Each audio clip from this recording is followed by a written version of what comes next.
Seguimos en Canal 5 haciendo la tarde de Living y llegó el momento de hablar del psicoanálisis. Del psicoanálisis y de otras cuestiones porque recibimos a Jorge Bafico. Él es psicoanalista, pero además es un artista emergente. Así se lo definió, por ejemplo, en la muestra que llevó sus trabajos a Buenos Aires, Argentina. Bienvenido, gracias por estar acá. Muchas gracias por la invitación. Sí, artista emergente, me gustó esa palabra porque en realidad dice mucho y no dice nada al mismo tiempo. Es una cuestión que, bueno, algo puede pasar. Y sí, si bien soy psicoanalista y docente de facultad y he escrito algunos libros, en realidad, producto de un acontecimiento personal muy terrible, en el año 2020 escribí un libro que se llama Tan cerca de brillar. Y a partir de eso, bueno, empecé a hacer cosas con las manos, como una forma catártica, como una forma de poder expresar algo más que lo que puede recortar la palabra. Y empecé a hacer unas guitarras, a desarmar unos peces. Después empecé a pintar una temática que tenía que ver con elefantes, que es como un símbolo para mí como muy infantil, que está en los cuartos de los bebés, que además uno imagina a los elefantes en familia, ¿no? En manada. Solemos vernos en manada. Cuando están solos es el problema. Y bueno, tuve por suerte el acompañamiento del maestro Emilio Bolinches, que me impulsó un poco en esto, y eso que fue al principio una función sanadora para mí, catártica, se terminó convirtiendo en bueno, esto del arte emergente, ¿no? Y bueno, terminé, por suerte, el año pasado, en septiembre, en una muestra en Argentina, que me invitó a la embajada de Uruguay, con Carlos Enciso, y bueno, y a partir de eso se empezó a generar como un universo paralelo a lo que yo hago, que me acompaña y me distrae también un poco del cotidiano, que es atender pacientes, ¿no? Tal cual. Qué interesante este concepto de universo paralelo, ¿no? Que creo que está buenísimo poder encontrar, en tu caso, tal cual como lo decías recién, a partir de una tragedia, de una serie de tragedias que te sucedieron, pero en esa búsqueda, ¿no? De encontrar, bueno, un universo donde también me siento cómodo, donde me hace bien estar ahí. Sí, yo tuve una serie de pérdidas personales, de seres muy queridos, mis padres, un bebé recién nacido, mi hijo, que fue tan rápido que no me permitió procesar los duelos necesarios, un tiempo necesario. Y creo que encontré esta herramienta que me sirvió, aparte de mi propio análisis, obviamente, y de la escritura que me alcanzó hasta cierto punto, porque algo no. Y bueno, me imaginé un mundo de peces. Y los empecé a hacer, y a partir de eso se alejó. O sea, ese tiempo que la obra se llama Generaciones, porque toca un abuelo, un padre y un hijo, desapareció y se convirtió en otra cosa.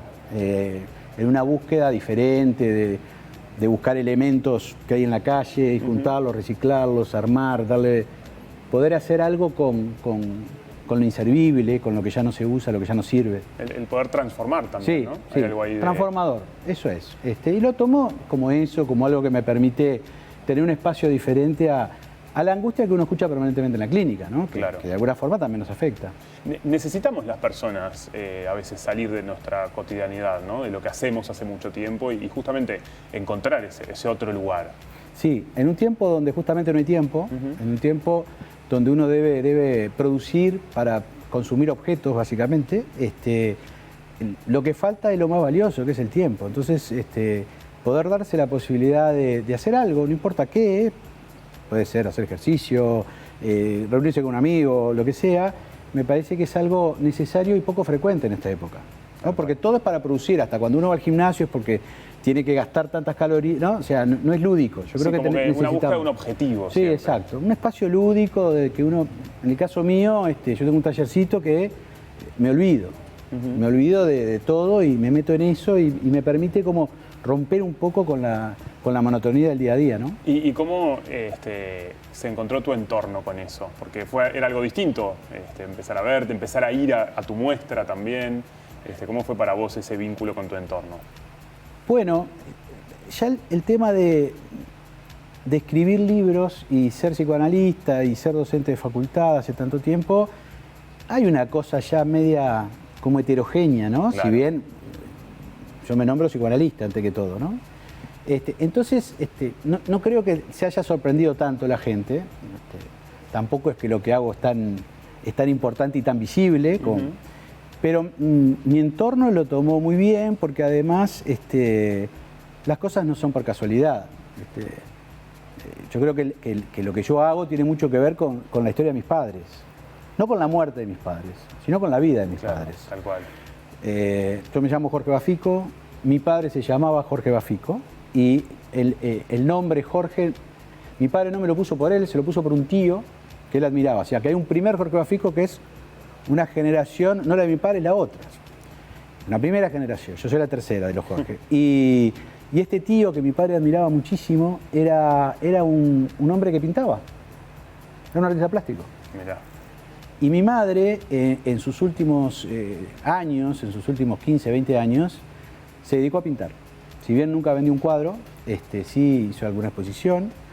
Y entonces yo creo que ella hubiera estado muy orgullosa y muy feliz de su hijo, que hiciera algo que tenía mucho que ver con ella. Claro. Entonces, para mí no deja de ser algo natural dentro de lo poco natural que es encontrarse de esta forma con el arte, ¿no? Qué bueno eso. Y hay de alguna manera un cierto diálogo ahí con tu madre. Sí. En la actualidad, me imagino en el momento de estar en tu taller también. Sí. Yo creo que el duelo, estos 3 duelos tan fuertes los tramité de esta manera.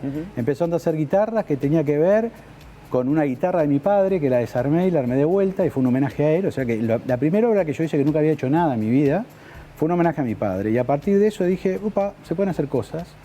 Y algo de esa energía de ellos, esa energía digamos, de la historia de ellos, ¿no?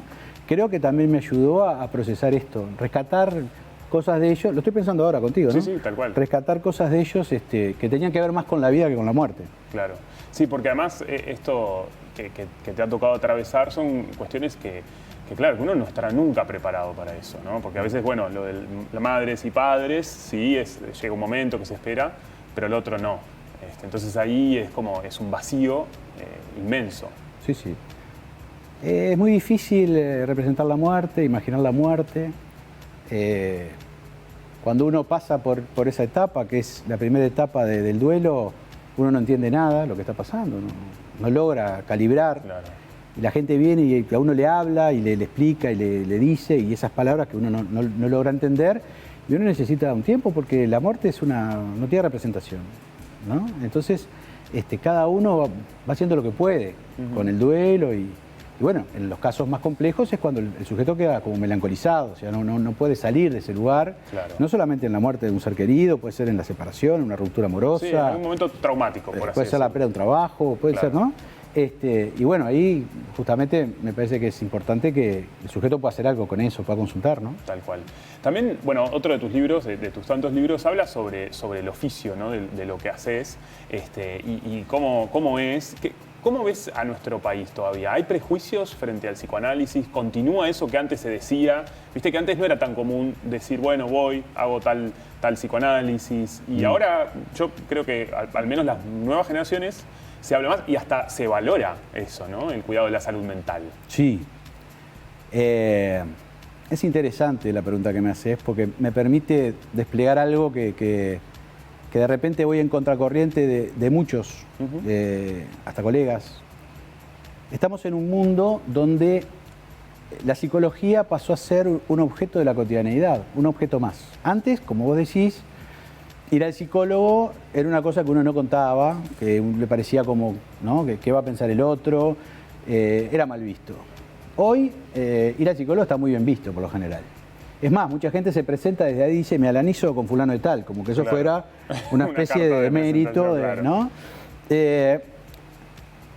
Entonces, vivimos en una sociedad donde la psicología forma parte de la cultura, lo cual yo creo que eso ha llevado a la psicología a un lugar un poco complejo, donde el psicólogo se convierte en una especie de gurú emocional, donde le dice al sujeto qué es lo que debe hacer. Entonces también empiezan a aparecer recetas donde uno tiene que hacer tal cosa para sentirse mejor y al final es peor y muchos sujetos en vez de terminar mejor terminan peor. Bien. Entonces, si bien la psicología ha entrado en este mundo, la prueba está que los libros de autoayuda son los más vendidos del mundo, creo que hay que tener cuidado y lo he dicho, he tenido algún enfrentamiento con algunas personas que creen diferente, pero yo realmente lo considero que es así, que no todo el mundo tiene que ir al psicólogo, que no todo se arregla con un psicólogo, que no es que en una pareja esté mal tiene que ir corriendo al psicólogo, el bebé crece hay que llevarlo al psicólogo, el nene le va mal en el colegio hay que correr al psicólogo. Porque si no, la singularidad pasa a pasar a ser una generalidad. Bien. Entonces, no tiene efecto. Creo que la persona que tiene que ir realmente tiene que ir porque tiene un problema que no puede resolver, hay algo en su mundo que se quiebra, y ahí es donde hay que escuchar esa singularidad. ¿Es a partir de un problema entonces que para ti hay que ir en búsqueda de ese espacio?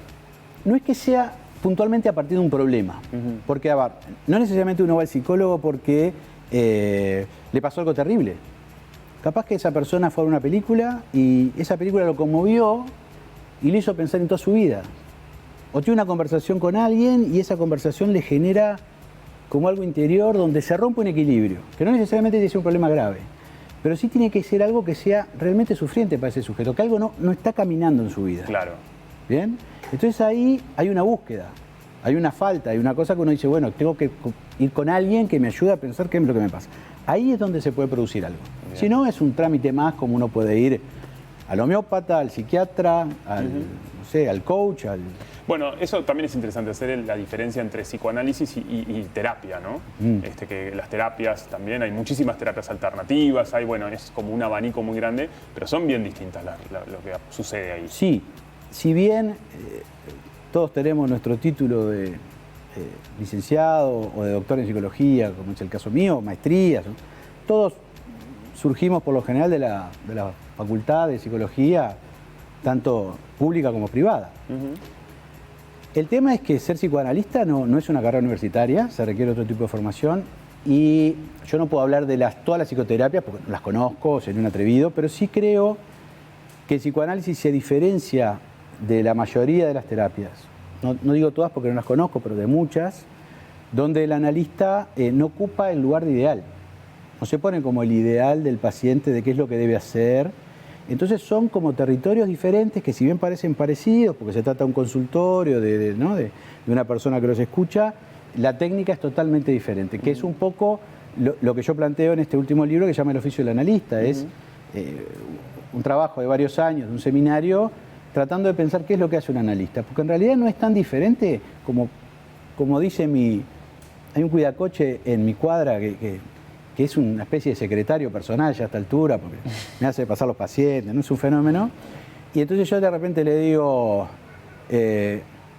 hace calor hoy, ¿no? ¿Está bravo, no? Y me dice, sí, ¿por qué no te quedas vos un rato y yo voy arriba y hablo? Como claro, que fuera a hablar el tema. Como que claro, cualquiera podría ocupar ese lugar. Porque en realidad uno dice, bueno, ¿cuál es la preparación. especificidad de esto si se trata de una conversación? Es mucho más que una conversación, pero que me parece que el psicoanálisis se ubica en un lugar diferente. Ni mejor ni peor que otras terapias, tampoco es un tema de jerarquía, sino que es un lugar donde el analista justamente propicia la falta en el otro, o sea, no se ubica en el lugar ideal. Claro.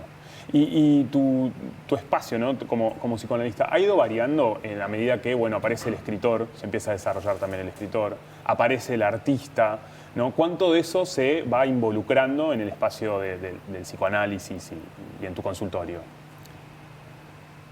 La vida nos va transformando. Yo no soy el mismo que era hace 30 años cuando empecé a atender. Cuando empecé creo que era bastante más arriesgado que hoy. Mira. Sí, después la propia clínica me fue mostrando que uno tiene que tener cuidado, tiene que entender que cada caso es un caso en sí mismo, más allá que tenga determinada patología. Y también la escritura me enseñó en el primer libro que escribí, que se llama Casos Locos. Casos Locos fue el primer libro, en el 2006. Me acuerdo que Canalda, que es el editor de Fin de Siglo, o era en ese tiempo, me dijo una frase que al principio no la entendí y me molestó, debo decirlo, y después entendí, ¿no? Cuando uno va creciendo, que a veces esas cosas que se dicen hay que escucharlas. Me dijo, vos vas a escribir mucho mejor el día que no estés pendiente de cuando te estén mirando la espalda. Claro. O sea, lo que me estaba diciendo es que cuando vos te logres lanzar y no pienses tanto en tus colegas y lo que pueden decir, y creo que algo de eso ha pasado en el tiempo y también en el contacto con maestros, para mí, como fue Rafael Courtoisí, que me empujó a escribir desde otro lugar, un lugar donde ya no era la rigidez del colega que tiene que decir todo, sino que era aquel que puede escribir un poco más.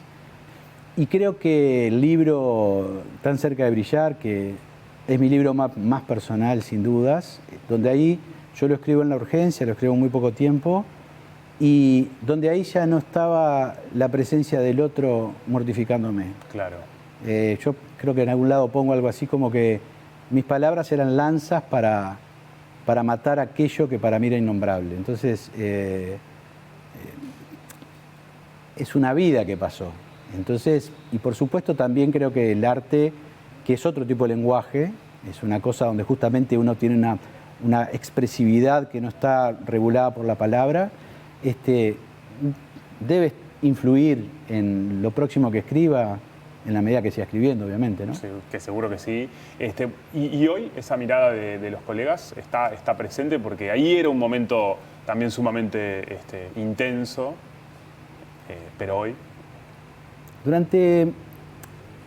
A ver, yo no voy a decir que soy pionero en salir en la televisión porque es mentira, pero sí, digamos, en una época, estoy hablando de 2000 y poco, en una época donde los psicólogos salían poco en los medios, yo empecé a salir por diferentes circunstancias, por lo que escribía básicamente, ¿no? Empecé a tener una columna en la radio, que tengo hasta el día de hoy. Sí. Fui columnista acá en Canal 5, en el programa de la mañana. Y bueno, eso era todo un riesgo y además soy psicoanalista, lo cual eso parece a veces que es difícil.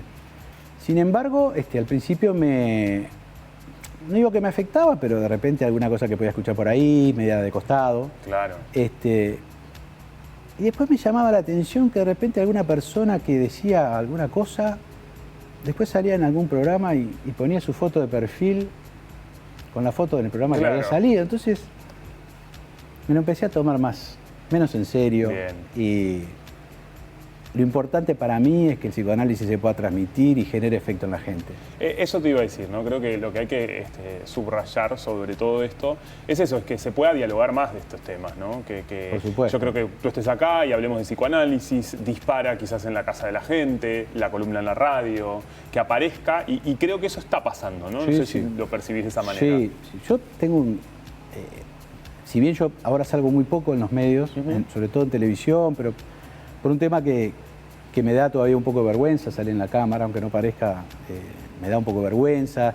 Son temas que a veces son difícil de explicar, pero a mí me ha dado mucha satisfacción, tanto las columnas que he tenido en la televisión en su momento como en la radio, me genera un lazo con la gente que es increíble. Por ejemplo, voy a contar el ejemplo del miércoles pasado. Yo hice una columna sobre un libro argentino de una escritora que se llama Silvia Arasi, que habla de la voz de la madre. Es un libro sobre un duelo de su madre que había muerto hacía poco, ella escribe un libro. Yo hago la columna, resulta que eso le llega a Silvia Arasi, me escribe, muy agradecida. Al mismo tiempo el libro todavía no había llegado a Uruguay, no se sabía si llegaba, entonces hicimos un contacto con la editorial, que era el Grupo Planeta, entonces el libro va a venir y probablemente se presente en Uruguay, lo presente yo. Entonces yo digo, la vida me da la posibilidad de poder hacer esto, que si estuviera solo en mi consultorio no lo haría, o me dio la posibilidad de conocer una cantidad de músicos increíbles que admiro profundamente, que algunos de ellos han tocado en presentación de mis libros. He escrito prólogos de discos como el de Alejandro Puntone y Guzmán Mendaro. Claro. O sea, soy un agradecido a toda esta beta que va por el costado del consultorio, que al mismo tiempo me sigue haciendo ser presente como psicoanalista, y conocer gente, como en este caso contigo, gente que quiero mucho, que yo cuando saqué el libro Tan cerca de brillar, el libro no tuvo prensa, pues yo no podía hablar del libro, no podía hablar de la historia, y sin embargo una cantidad de gente, de periodistas, salieron hablando del libro, o sea, maravilloso, pero lo hicieron de corazón, o sea, esas cosas que te da la vida, que uno también te saca cosas, pero también te da.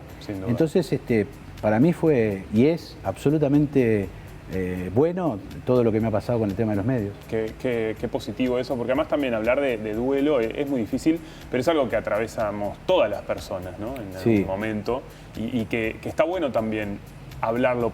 No sé si la palabra es estar preparado, pero saber que a otras personas les pasa, de sentirnos en compañía, ¿no? Sí. Aliados. Sí, yo creo que el relato en primera persona es mucho más fuerte que cuando uno, por ejemplo, si saca un libro sobre el duelo de una forma técnica. A mí lo que me pasó con este libro es que yo tuve como una respuesta de la gente que me escribía y me hablaba. Yo qué sé, me acuerdo de una persona que me dijo que hacía 30 años que se le había muerto el hijo Y recién ahora, después de haber leído el libro, podía como hablar del tema y entender el duelo. Entonces, yo dije, bueno, esto que fue tan duro para mí, tan difícil y tan como por fuera del psicoanalista, del oficio del analista, del que habla, y ¿no? Generó esto, bueno, fue valioso.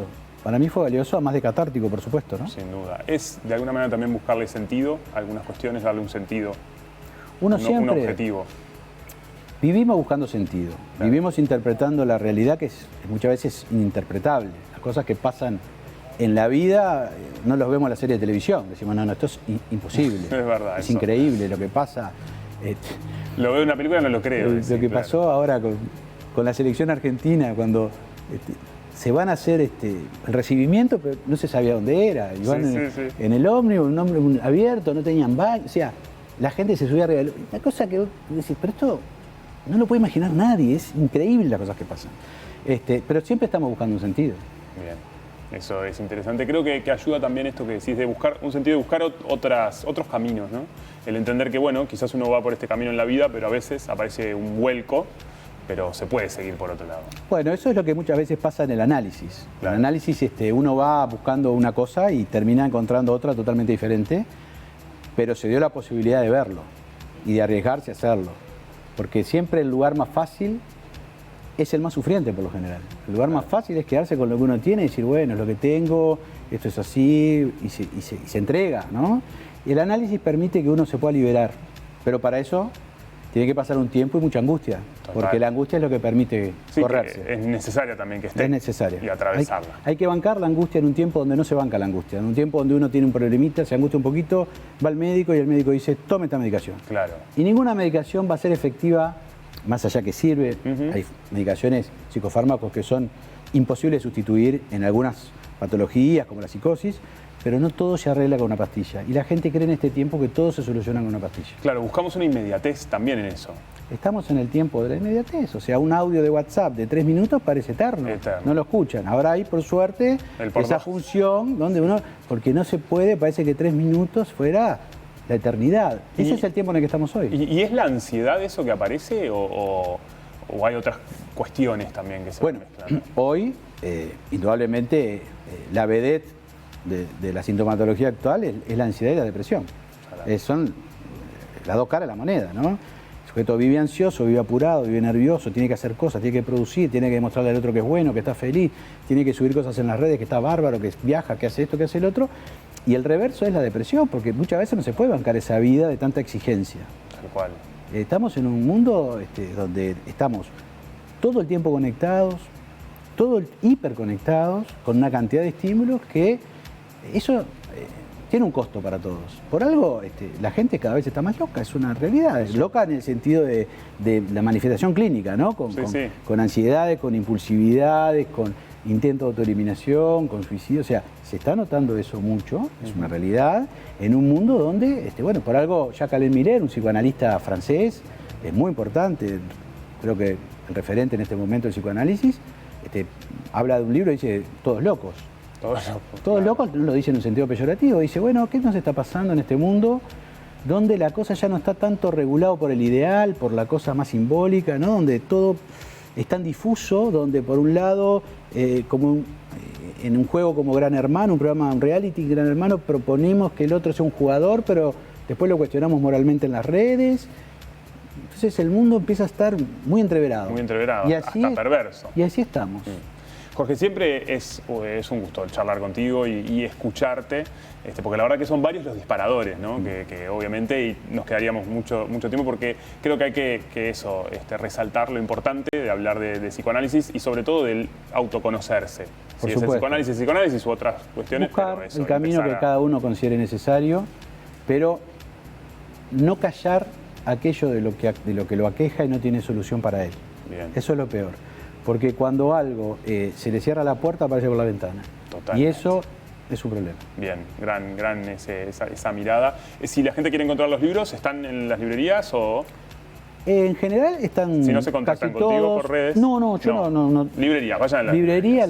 Algunos no se vuelven a reeditar. Bien. Pero muchos todavía están, sobre todo los últimos. Así el que último al menos. serán bienvenidos los que quieran leer los libros de Bafico. Excelente, muchísimas gracias. Gracias a ti. Por favor.